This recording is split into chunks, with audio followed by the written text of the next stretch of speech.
ಅಮ್ಮ ಮನೆಯಲ್ಲಿ ಇಲ್ಲ. ಸಂಜೆ ಆಗುತ್ತಾ ಬಂತು. ನನಗೆ ಹೇಳದೇ ಹೋಗಿದ್ದಾಳೆ.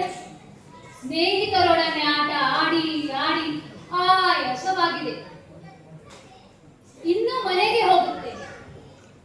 ಓ ಹೌದು, ಅಮ್ಮ ಬಂದೇ ಬಿಟ್ಟಲಲ್ಲ. ಇದೇನು ಸೆರಗಿನಲ್ಲಿ ಕಣ್ಣೀರು ಒರೆಸುತ್ತಾ ಬರುತ್ತಿದ್ದಾಳೆ. ಅಮ್ಮ ಕಣ್ಣೀರು ಹಾಕುತ್ತಾ ಇದ್ದಾಳ. ಮಗನೇ, ಅಮ್ಮ ಏನಾಯ್ತು ಏನಾಯ್ತು?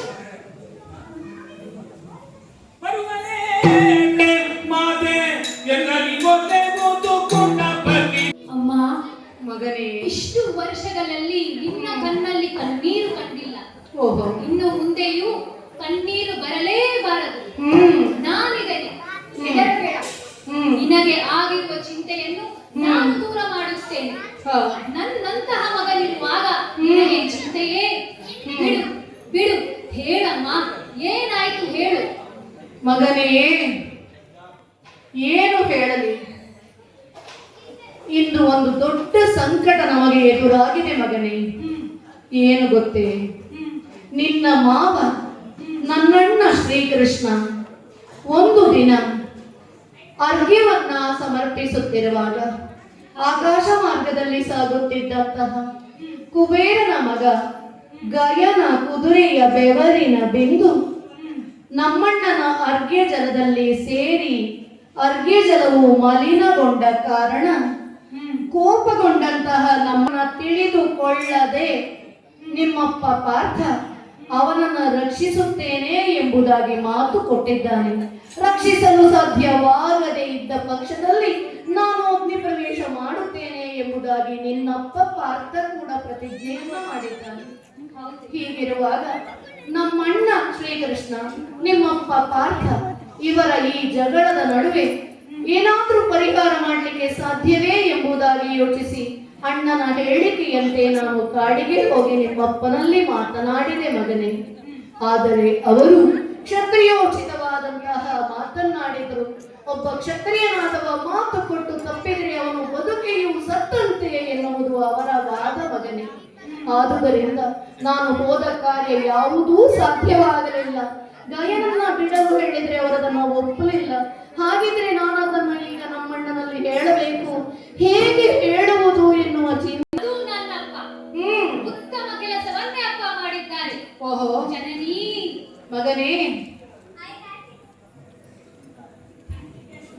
ಅಮ್ಮ ನೀನೇ ಜನನಿ, ಮಾತೃ ದೇವೋ ಭವ. ನನಗೆ ಆದ ಪಾಠ ಇದು. ನಾನು ಅಪ್ಪನ ಮಾತನ್ನು ಒಪ್ಪುತ್ತೇನೆ. ಅಪ್ಪ ಸರಿಯಾದದನ್ನೇ ಹೇಳಿದ್ದಾರೆ. ಹೌದೇ? ಏನೋ ಕೃಷ್ಣ ಅಷ್ಟು ದೊಡ್ಡ ಜನವೋ ನಾನಿಲ್ಲವೋ ಯೋಚಿಸಬೇಡ. ಅಪ್ಪ 3 ಲೋಕದ ಗಂಡನಾದ್ರೆ 14 ಲೋಕದ ಗಂಡನಾಗುತ್ತೇನೆ.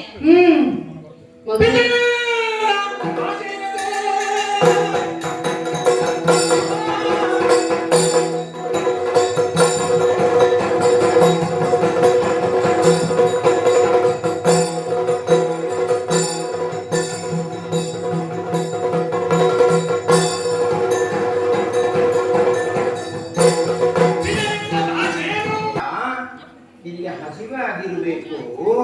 ಏನು ನೀನು ಹೇಳುವಂತದ್ದು? ಅಮ್ಮ, ಕೃಷ್ಣ ಮಾವ ಎಂದು ನನಗೆ ಭಯ ಇಲ್ಲ. ಓಹೋ, ನಾವು ದೊಡ್ಡ ಜನಗಳೇ ಹೌದು. ನಮ್ಮ ವಂಶ ಎಂತಹುದು ನಿನಗೆ ಗೊತ್ತಿಲ್ಲವೇ? ಖಂಡಿತ ಗೊತ್ತಿಲ್ಲ. ವಂಶ ನಮ್ಮದು ಚಂದ್ರವಂಶ. ಯುದ್ಧ ನಡೆದರೆ ಕೃಷ್ಣನು ಯಾವ ಲೆಕ್ಕ? ಅವನು ಅವನ ಮಾವನನ್ನು ಕೊಲ್ಲಲಿಲ್ಲವೇ? ನಾನು ನನ್ನ ಮಾವನನ್ನು ಸಂಹಾರ ಮಾಡುತ್ತೇನೆ. ಹಿರಿಯರು ದೊಡ್ಡವರನ್ನೆಲ್ಲ ನೋಡುವುದಿಲ್ಲ. ನೀನೇನು ಹೆದರಬೇಡ. ಅರಮನೆಗೆ ಬಂದಾಗ ಸ್ವಲ್ಪ ಜಾಗ್ರತೆ ಮಾಡಬೇಕು ಮಗನೇ. ದೊಡ್ಡವರ ಬಗ್ಗೆ ಹಾಗೆಲ್ಲ ಮಾತಾಡಬಾರದು. ನೋಡು ಅಲ್ಲಿ ಮಾವ ಕೃಷ್ಣ ಮುಚ್ಚು ಬಾಯಿ. ಮಾತಾಡುವಾಗಲೇ ಹೆದರಿಕೆ ಆಗ್ತದೆ. ನಿನ್ನನ್ನು ಬಿಡುವುದಿಲ್ಲ. ಅಲ್ಲ, ನನ್ನನ್ನು ಬಿಡುವುದು ಬಿಡು, ಮೊದಲು ನಿನ್ನನ್ನು ನಿನ್ನ ಅಮ್ಮ ಬಿಡಬೇಕಲ್ಲ. ಈಗ ನಾನು ನನ್ನ ಮಾವನನ್ನು ಕೊಂದಿದ್ದೇನೆ. ಅವನು ಅಂತಹ ಕೆಟ್ಟ ಕೆಲಸ ಮಾಡಿದ ಕಾರಣ ಮಕ್ಕಳನ್ನೆಲ್ಲ ಕೊಲ್ಲಲಿಕ್ಕೆ ಬೇಕಾಗಿದ್ದು ತನಿ ಶಕಟ ದೇನುಕ ಮೊದಲಾದವನ್ನೆಲ್ಲ ಕಳಿಸಿ ಕೊಲ್ಲುವಂತ ಪ್ರಯತ್ನವನ್ನು ಮಾಡಿದ. ಈಗ ನನ್ನನ್ನು ಕೊಲ್ತಿದ್ದು ಹೇಳ್ತಿಲ್ಲ. ನಾನು ನಿನಗೆ ಇಷ್ಟು ಸಮಯ ಊಟ ಹಾಕಿದ್ದಲ್ಲ, ಕೃಷ್ಣ ಮುಚ್ಚು ಬಾಯಿ. ಹ? ನನ್ನ ಅಪ್ಪ ಮಾಡಿದ ಪ್ರತಿಜ್ಞೆ ಭಂಗ ಆಗುತ್ತದೆಯೇ? ಅಪ್ಪನ ಮಾತನ್ನು ನಡೆಸುವ ಮಗ ಈ ಅಭಿಮನ್ಯು ಇದ್ದಾನೆ. ಆ, ನಿನಗೆ ಗಯ ಬೇಕೋ? ಕೊಡುವುದಿಲ್ಲ. ಗಯನನ್ನು ಬಿಟ್ಟು ಕೊಡಬೇಡ ಅಂತೂ ಎಂದು ನಾನೇ ಅವನಿಗೆ ಹೇಳುತ್ತೇನೆ. ಆ, ಸಿಂಹದ ಹೊಟ್ಟೆಯಲ್ಲಿ ಹುಟ್ಟಿದ ಸಿಂಹದ ಮರಿ ಇದು. ನರಿಯಲ್ಲ, ತಿಳಿದುಕೋ. ನಿನ್ನ ಮಾವನನ್ನು ನೀನು ಕೊಂದ ಹಾಗೆ ನಾನು ನಿನ್ನನ್ನು ಸಾಯಿಸುತ್ತೇನೆ.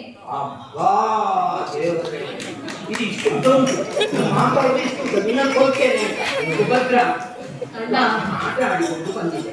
ಹೌದು. ಹಸಿವಾಗಿರ್ಬೇಕು. ಹ್ಮ್. ಏನಾದ್ರು ಬೆಳಿಗ್ಗೆ ಮಾಡಿದ್ದು ಉಳಿದಿದ್ರೆ ಸ್ವಲ್ಪ ಕೊಡು. ಹಾಲೆ ಎಲ್ಲ ಕೊಡು. ಆಯ್ತಣ್ಣ. ಹೋಗು, ಒಳಗೆ ಹೋಗು, ಒಳಗೆ. ಅಷ್ಟು ಪ್ರಸನ್ನ ಇಲ್ಲಿ ನಿನ್ನನ್ನು